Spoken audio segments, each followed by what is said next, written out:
kasi sabi ko nga ba malata siya. Ito, sakto lang talaga. So ilipat natin dito yan. Lagay natin yung lamas niya, luya na pinitpit, saka bumbay na puti. Tapos ilagay natin yung gabi para maging malapot mamaya yun. I-pressure natin. Yan. Maglagay na tayo ng salt. Yung salt, asin yan ha. Paminta. Saka bitsinana natin. Okay, tapos lagyan natin ng tubig. Medyo marami yung i-pressure ko ngayon, kaya 40 minutes ko siguro to. Ganun lang karami yung tubig niya. Mapalambot na itong karne.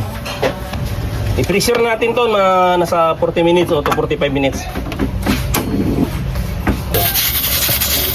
Kumulo na yung ating tubig. Kasi mamaya pag maluto tong manok, ilipat natin dito. Ilipat natin dito. Lagyan natin ng lamas. Yan.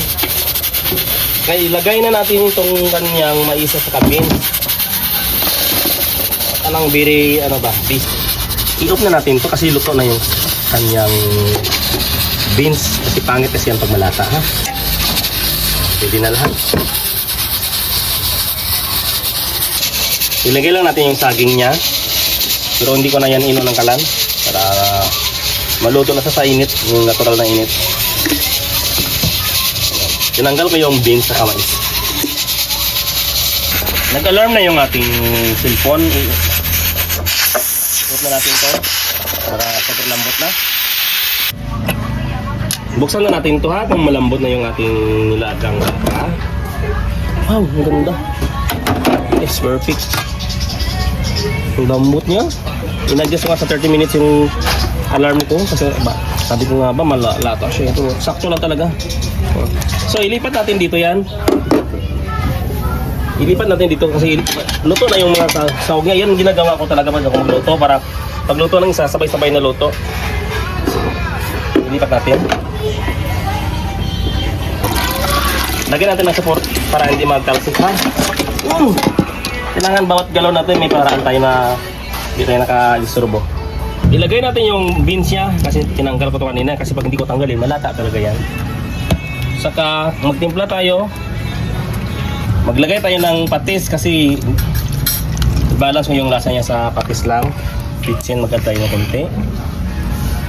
Magic. Saka maraming paminta. Okay.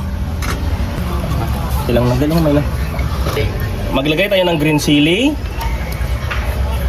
Mag-add tayo ng asukal. Mga 3/4 na kutsara asukal ha.